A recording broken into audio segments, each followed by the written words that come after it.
Both these are Hokkaido Elm, and I must say I am a little bit confused.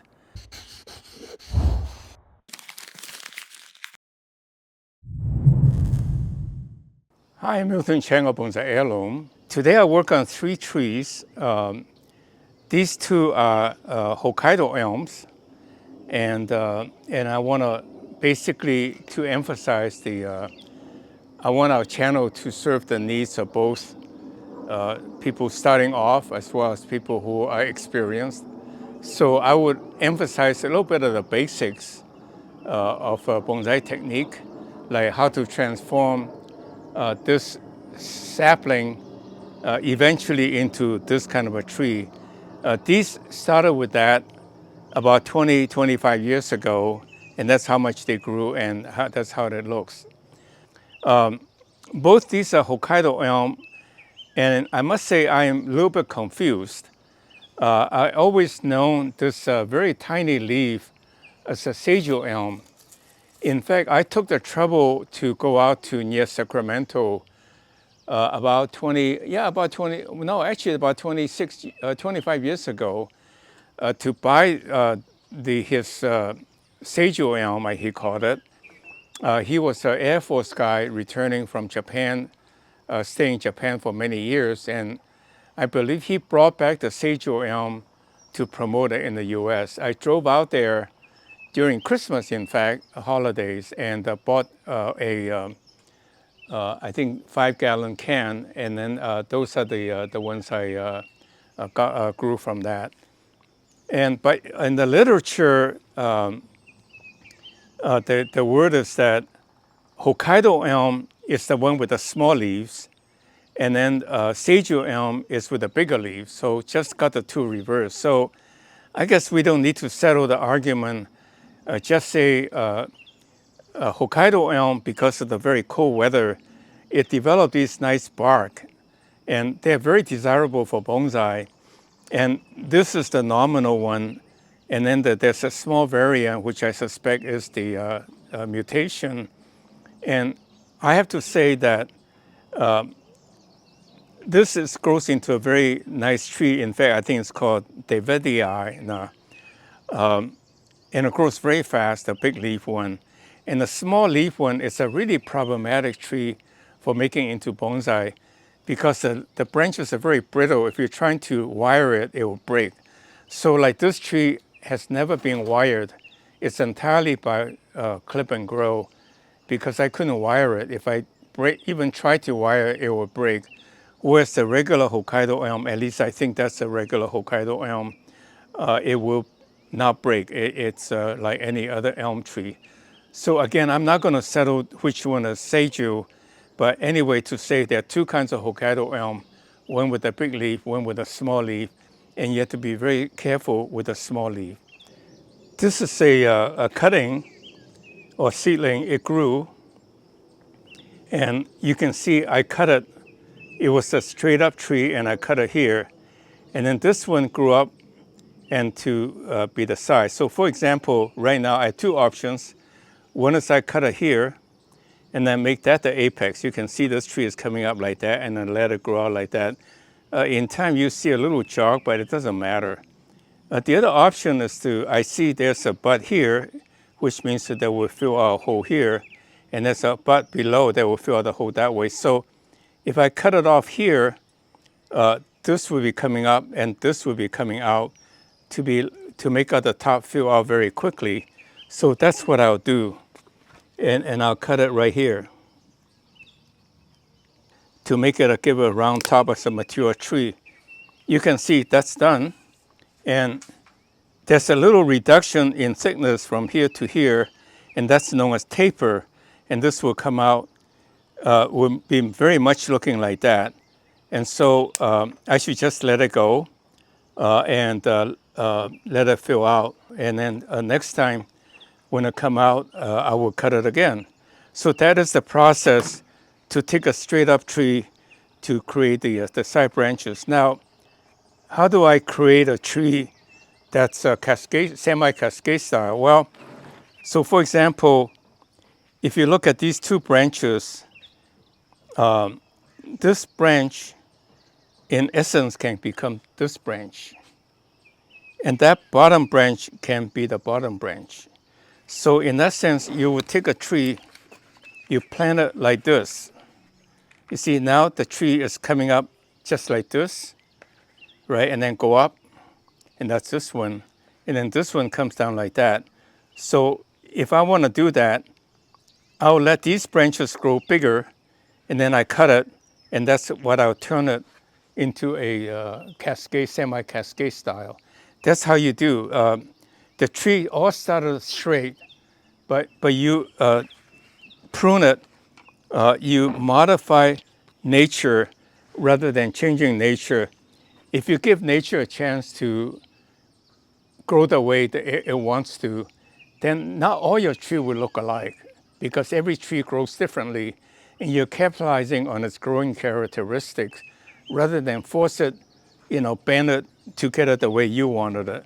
And to me, that's my approach. I want my tree to look natural, just as if I'd exported it from a forest into my garden. So I will clip this one, this Hokkaido elm with the small leaves, and get it closer to showable, and also get it closer to my design. So for example, I really wanted this branch to get longer because I also had a tendency, instead of ending it here, I let it keep growing because, it's hard, you hate to cut off the top that looks so good.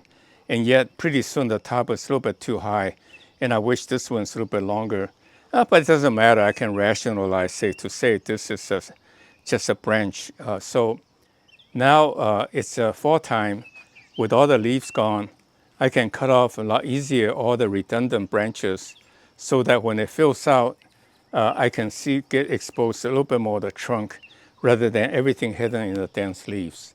So with that in mind then, I should probably remember not to go much beyond the height of the apex. And in fact, I should cut off some of the bottom to shorten it. And it will be painful to cut it at this point because, there's so much growth you hate to cut it. But on the other hand, if you don't do it, then it gets too cluttered eventually. So it's pretty tedious. You have to cut each one. You can see this is now a lot more behaved, kind of underneath subjugating to this apex. Before it was starting to compete with the apex. And then like this one here, I can see this is trying to get taller and taller, and I don't want the apex to keep growing.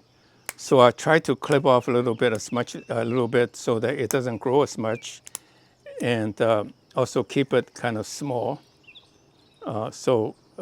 Miniature dwarf, whatever you want to call it. I would hesitate wiring at all because they break very, very easily, and pretty soon I have nothing really left. And if I break a design branch, then I'm really sorry for it.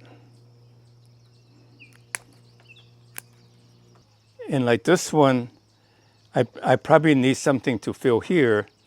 So, but that one is kind of sticking up. So be very brutal. You cannot make mistakes because it will fill out. So I cut it here lower so it will fill out this hole eventually. Right now it will not look so good. And then this one is coming up. If I cut it here, the likely branches will come out here, and then this branch will go out this way. I'm trying to shorten the branches so that they will come out closer and not changing my design. I think this is going a little too far. So if I cut it here, it will be more natural, because in trees in nature will grow naturally this way, but in the pot, a little extra seems obvious for the tree, but it's not to your liking because in nature, it'll be out of scale. The difference is that, when a tree is small, it can just grow equally this way and that way. But in nature, it will have a lot more control because the scale is much bigger. And so you have to force the growth to be the natural, the way you, as you perceive it in a miniature form. So you do have to cut a little bit more than what is naturally need to be pruned in the nature, in the ground. So I'm just, again, shorten everything. Like this one has multiple branches. I rather have not multiple branches, but this one grow out this way, and this one grow that way. And so you just gotta prune quite drastically, but they will fill out very quickly in March. Where you cut it, there'll be multiple branches coming out to give you more design options. So don't worry about it. You cannot make mistakes, as I always say. So you have to go over each branch until the whole tree is done. And it will take a little while, but the clip and growth method is one heck of a lot easier than wiring. In this case, you can't even wire it because the branches will break. You can see the Hokkaido Elm has very nice corking, so that's a good material to use. But for the small leaf variety, which I think is called Seiju, you should use the clip and grow method as much as you can. And if you use wiring, be sure to thread gently to not kill the tree. I think this one would be a nice to have a turn like this.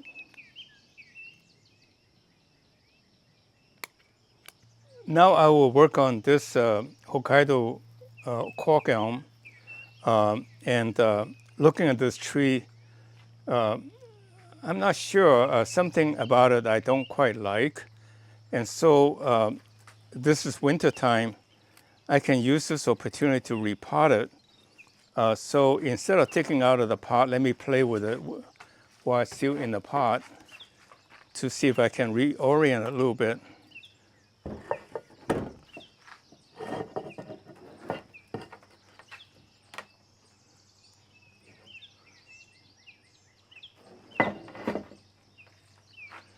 So you can see I would like this tree to be up a little bit more rather than hovering down. I think this is the angle I would like to keep. Looks a little bit more upbeat, pleasant. It's just a very subjective opinion. With that in mind, then, what I'll do is I'll clip it, and it probably won't take much time. I'll even take it out of the pot, reposition it.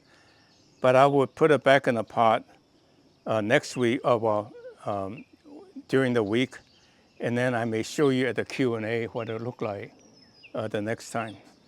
I decided to tilt this tree up, basically, to give it a little bit more of a feeling. I think that's good. And like this could be the apex, as always begin with the apex, because it's kind of hovering over the base to give it more sense of stability. And so I would do that, make this the apex. And so it's not too long, but I had to keep reminding myself not to make this too long because I wanted to keep the tree kind of a tidy, not gradually over the height, over in a sense of too high. So in fact, I'll cut it even lower. So when it will back bud, then I'll have not too much of a height gain. And this is fine, but this one is going the same direction. So if I cut it here, something will grow out here to give me the more the side branching. And this I like it to grow to the side, so I clip it. So that's your apex. And this one, I can take it or leave it because this will come out, but let me leave it for now by cutting it here. So this will come out this way too for me to play with it. Like this one, I actually don't like because that's at the crotch.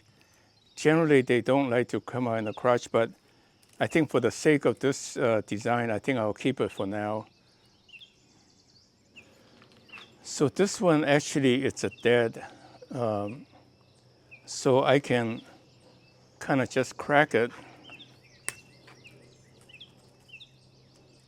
You see, the elm doesn't really make gin very well because they decay. So you see, Now this is definitely the apex. This one has a branch going out, and I really would like it to go this way. You see? So I cut it off here. So this would, I can bend it a little bit to break it, to go out this way actually. Okay, so now you have a branch coming out this way instead of competing with the sort of like part of the top. Again, I cut it kind of bare, not too bare in this case because it's already, this is not the first time I'm doing it. But like this branch is going like this and then this, it really doesn't look right. You really want this to come out this way and some branch go out this way, so you just cut it. And when it comes out, you select the branches that are going the right direction. And so that's what you do. Don't be afraid to make mistakes, just cut it. If it's not right, it will come out to give you the opportunity to make it right. Like this one, it's a real problem because it goes this way to be under this branch.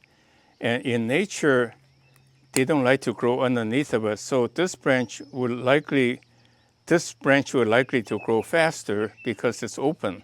So if I cut it here and cut this off, then it will be going this way and then some branching over there to make a pad. So that part is done. Now go to the bottom one fairly quickly. I'll get this tree done. I would say 15, 20 minutes I can do a tree, but it's just that many times over the years until I get it right. Like this one, I should really cut it off, but on the other hand, say, well, just in case I need something for design, I just leave it later. It's easy to cut it off later. And there's nothing should be underneath the tree, so I just pull them off. See, the cork bark is beautiful cork, a pattern. I think they call it kind of like a turtle shell pattern, you know? After 3 times of this cutting, all the branch will be at the right places and the right angle, and that's the whole objective of these clipping and grow. You let it the next time when it comes out, it's more right than currently in terms of length and thickness and the angle. Like this is an interesting dilemma. This is the right kind of the angle tilting down. This is kind of up. And so I think I'll just cut it here. Maybe this will come out to give me some pad over here. But this is the main pad I wanted to grow, the branch I wanted to grow to fill this hole here. I'm just cutting it back to cause more back branching, back budding, so that I have a design opportunity, even though it seems like I'm cutting at the wrong angle or wrong place. In the springtime, when it started to grow, it will give me a lot more design possibility. And after 3 times of clipping, I'll have a pretty good looking tree. So now I would like to take this bonsai out of the pot and I show you my soil mix is very easy. It's not like akadama that really gets totally stuck. And all I have to do is just loosen the soil a little bit, going all the way around with a saw sometimes. This happened to be my kitchen knife. So with that, then I loosen the soil and I just pop it out of the pot. You see, it's really that easy.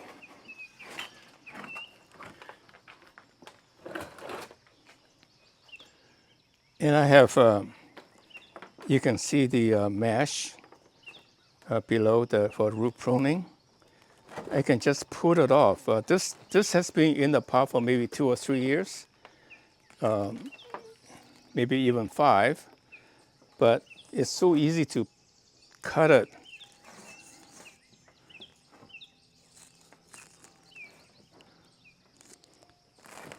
You can see all the roots are girded and become fibrous roots here. So this is a really healthy tree without any root bound by having that little simple mosquito mesh underneath of it. That's innovation I borrow from the nursery growers. So now I have a tree. I can prune off more of the soil to fit any pot I want at this time of the year. So let's just be wild for a minute. Suppose you have a tree. Now I can plant it this way, like a double trunk. Look at that, right? That's a double trunk. And I can plant it this way, the way I wanted it, to make it more of a semi-cascade. And like this root is dead, and I want roots to be more radially out. So any roots that's not correct at the right angle, I can cut it off. There's plenty of roots left to let the right roots thicken and get rid of the wrong one. So to tell the truth, the double trunk like that is not too bad, but I think the Cascade is better. So with that in mind, then I'll just put it back in the pot. You can see I can just fill the soil, and I think this is a little bit too high relative to that. So I tilt it a little bit to make it less high, and you can see that's my tree. That's the top, and that's the bottom branch. And right now, my problem is that this bottom branch seems to be a little bit thicker than the top branch, which is not terribly natural. So just for the heck of it, if I planted the tree this way,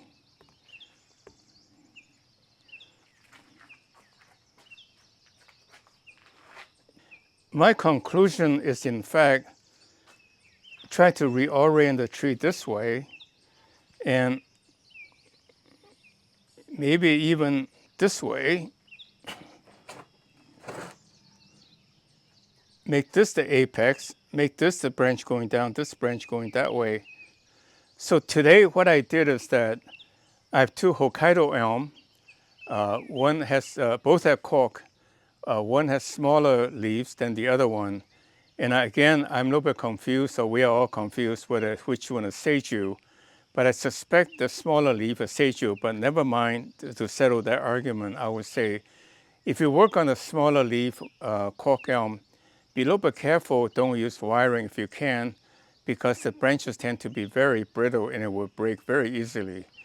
And so I pruned this one. You can see after I prune it, it looks a little bit bare, but it will fill out to look nicer.